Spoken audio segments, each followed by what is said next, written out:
Taste the Daily. Chengalpattu மாவட்டம் மதுராந்தகம் அருகே சாலையின் நடுவே உள்ள மின்கம்பத்தை அகற்றக் கோரி பொதுமக்கள் கோரிக்கை விடுத்துள்ளனர். அச்சரப்பாக்கம் பேரூராட்சிக்குட்பட்ட VR நகர் பகுதியில் சிமெண்ட் சாலை நடுவே ஆபத்தான சூழலில் மின்சார கம்பம் உள்ளது. இதுகுறித்து மின்சாரத்துறை அதிகாரிகளிடம் பலமுறை புகார் அளித்தும் நடவடிக்கை எடுக்கவில்லை என பகுதி மக்கள் குற்றம் சாட்டுகின்றனர்.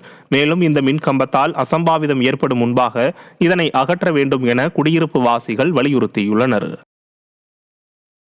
திண்டுக்கல் மாவட்டம் வேடச்சந்தூரில் கடைகளின் வாடகை மீதான வரி விதிப்பை கண்டித்து வர்த்தகர் சங்கம் சார்பில் முழு நாள் கடையடைப்பு ஆர்ப்பாட்டம் நடைபெற்றது. கடந்த அக்டோபர் மாதம் 10ஆம் தேதி முதல் வணிக பயன்பாட்டிற்காக உள்ள கட்டிட வாடகைக்கு 18% GST வரி விதிக்கப்பட்டுள்ளது. இந்த வரி விதிப்பை எதிர்த்தும் மைனாரிட்டி பாஜக அரசை கண்டித்தும் அனைத்து வர்த்தகர் சங்கத்தினர் கோஷங்களை எழுப்பி ஆர்ப்பாட்டத்தில் ஈடுபட்டனர். தருமபுரி மாவட்டம் பாலக்கோட்டில் நடைபெற்று வரும் சூதாட்டத்தை திறனற்ற திமுக அரசின் ஏவல் துறையினர் கண்டுகொள்ளாததால் பல குடும்பங்கள் சிக்கி சீரழியும் அவல நிலை ஏற்பட்டுள்ளது.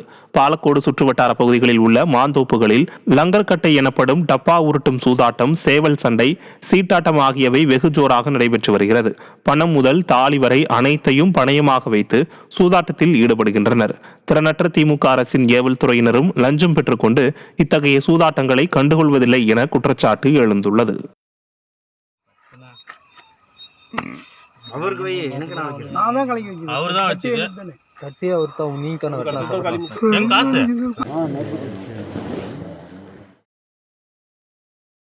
தேனி மாவட்டத்தில் உள்ள சோத்துப்பாறை அணையின் நீர்மட்டம் சரிந்து வருவதால் பாசனத்திற்கு நீர் பற்றாக்குறை ஏற்படும் அபாயம் உருவாகியுள்ளது. இந்த ஆண்டு வடகிழக்கு பருவமழை போதிய அளவு பெய்யாத நிலையில் சோத்துப்பாறை அணைக்கு நீர்வரத்து முற்றிலுமாக குறைந்துள்ளது. தற்போது அணையின் நீர்மட்டம் சரிய துவங்கியதால் விவசாய பாசனத்திற்கு நீர் பற்றாக்குறை ஏற்படுமோ என்ற அச்சத்தில் விவசாயிகள் உள்ளனர். சோத்துப்பாறை அணைக்கு நீர்வரத்து வினாடிக்கு 8 கனஅடியாக மட்டுமே உள்ள நிலையில் பாசனத்திற்காகவும் குடிநீருக்காகவும் வினாடிக்கு 30 கனஅடி நீர் வெளியேற்றப்பட்டு வருவது குறிப்பிடத்தக்கது. கடலூர் மாவட்டம் பண்ருட்டி அருகே உள்ள சூரக்குப்பத்தில் கேக் தொழிற்சாலையில் நள்ளிரவில் தீ விபத்து ஏற்பட்டது. தொழிற்சாலை உரிமையாளர் தரணி பணி முடிந்து தொழிற்சாலையை மூடிவிட்டு வீட்டுக்கு சென்றிருந்த நிலையில் திடீரென தீப்பிடித்தது.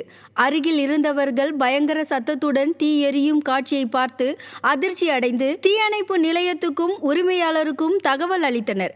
எனினும் தீயணைப்பு வீரர்கள் விரைந்து வருவதற்குள் அனைத்து பொருட்களும் எரிந்து நாசமானது.